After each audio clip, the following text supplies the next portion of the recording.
Let's keep the percentages down as low as we can of those who are going to die horrible deaths from this. And there will be lots of them. Be right back.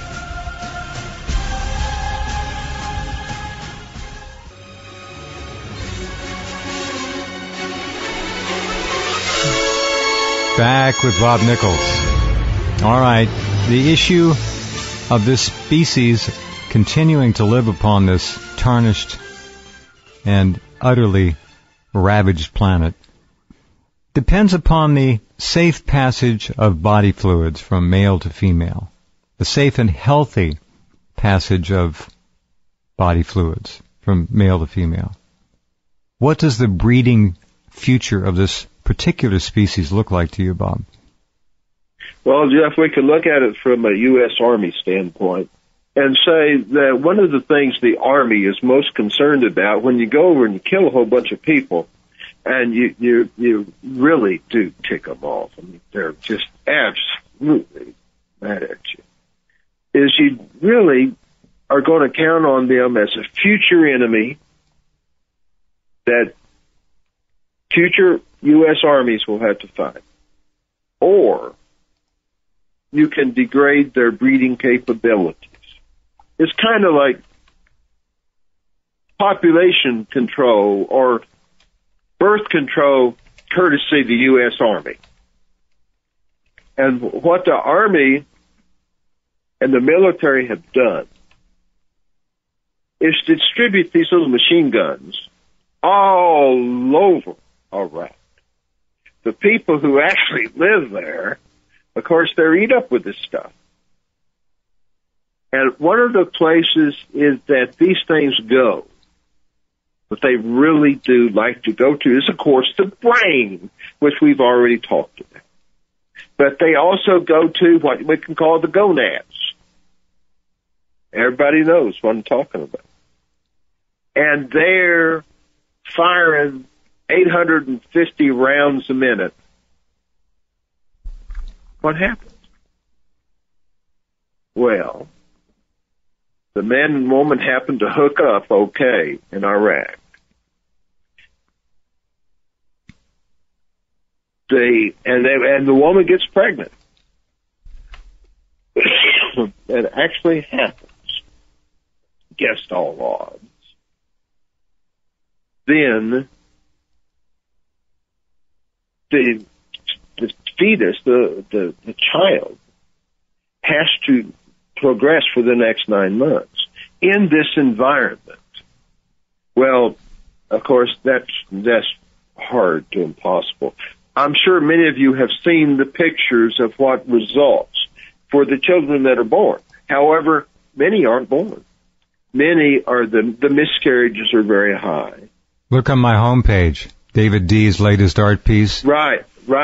And this is birth control courtesy U.S. Army. Birth control, a method that works. Now, in one sense, for the past 40 years, American liberals have been up there at the UN and different places trying to asking very nicely for the Pope and the Catholics and all these different people around the world, please restrain your population. What they didn't say, they probably didn't even know, or some of them may have, was that if you people out there in all these other countries don't restrain your population now, then the U.S. Army will do it for you in a vastly involuntary manner, but it will get done. And that's exactly what this stuff is doing. In Iraq, women are afraid to get pregnant because they'll have what they call a jelly belly. These monsters that are born all over the hospitals in Iraq. There are many pictures of them around the net. And of course on your site, Jim. Jelly belly. This jelly belly. This guaranteed, people. This is population control, courtesy U.S. Army.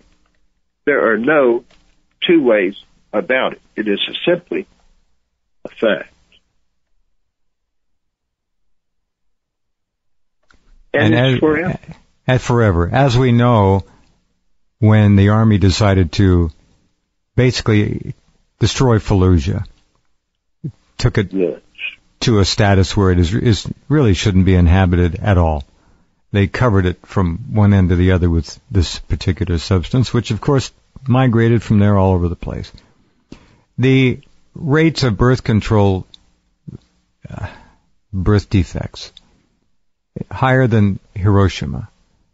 What we've done here is so far surpass the death-dealing effects of a normal atomic or nuclear bomb that it's off the wall, off the chart, over the top. Forget it. You can go into a city that's been hit with an atomic bomb a few weeks later and be relatively secure. Look at Hiroshima today. No birth defects. That stuff dies out. Depleted uranium does not go away, nor does it stop firing 1.2 million bullets into your body every day, every 24 hours. This is so horrific that, again, and I've done so many programs on this with Loren, Doug Rocky, and others, I've never seen it put together in a more effective, important way than Bob Nichols has done it. And it is published in Veterans Today. It's at Rense.com. You can click on Bob's name and go there. They hired Doug Rocky, I remember, to devise a way to go in and this is how stupid some of these people are, not all of them, to devise a way to go into a battlefield situation and clean it up of its depleted uranium. When Doug realized the enormity of the problem, as you've assayed so brilliantly, he turned immediately and said, there's no way, A, to clean it up, there's no B, to ever get rid of it. And C, there's no way it'll ever stop killing people. Go ahead, Bob, please. We have 3 minutes left. Thank you, Jeff. You have done a huge public service today, and I want to thank you personally for it. Well, and for all the people around the world who are suffering.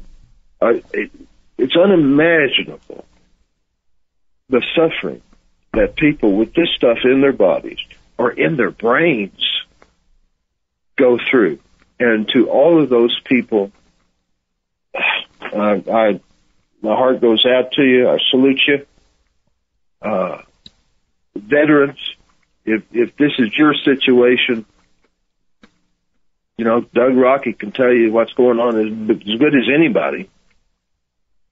And you're certainly welcome at Rense, Jeff's show, and at Veterans Today. So, gosh, what can you say? It's still being used, folks. All right? The Israelis had no problem using it on the Palestinians. It's being used right now in Afghanistan. Still being used in Iraq. I know of no other nation on the planet that is using it or has used it. I just don't. That's not to say they haven't on some limited basis. They certainly have the weapons, but they don't use them. There has to be one congressman or senator with the guts enough to introduce this, if not in our Congress, certainly the United Nations, a resolution. This is a nuclear weapon that is far worse than a nuclear bomb. I know that sounds incredible to some of you, but it's true. Because it's insidious in its size, it never stops doing what it does. It will never stop doing what it's doing right now. And we talk about increased rates of dementia in people, short-term memory loss, long-term memory loss. Watch what happens in the next 5, 10, 15 years. Just watch. We do know that our casualty rate from the so-called First Gulf War, I think, is the highest casualty rate that the U.S. military has ever suffered. It's over 500,000 now, isn't it? It's huge. Yes. Yes. And we're sending kids over there, 18-year-old teenagers, 18, 19, girls and boys. Well, you know what Kissinger said in 1972 or whenever it was? He mocked, he laughed, he called the people in the military worse than expendable, more meaningless than beasts of burden. And that's the truth. If you have children, don't let them buy into this crap from the recruiters. Get them organized in life. Get them pointed in a constructive direction. But if they go over there and serve in Afghanistan, and we haven't even touched on the psychological issues, but I'm here to tell you, and I don't really need to tell this audience, Bob, that our men and women coming back from combat will never be the same in nearly every case. Most of their lives are ruined. You can't kill people and not be affected. Doesn't happen. And now everyone coming back home, their uniforms, their clothing, DU. You go into a war surplus store, you're rolling the dice. And that's a fact. Any final comment, Bob? I'm almost speechless, Jeff. I've been thinking about this for years, and the impact of this is just enormous. It's worldwide, and there's no recovery from this. No, there isn't. None. Bob, I salute you, my friend. I thank you from the bottom of my heart for doing this. I'm going to keep pushing this article, and I hope it gets into the hands of somebody with a morality and a consciousness that will do something on the legislative level at some location. That's all I can think of. Thank you, my friend. I appreciate it more than I can tell you. Thank you, Jeff. Good night, Bob. Good night.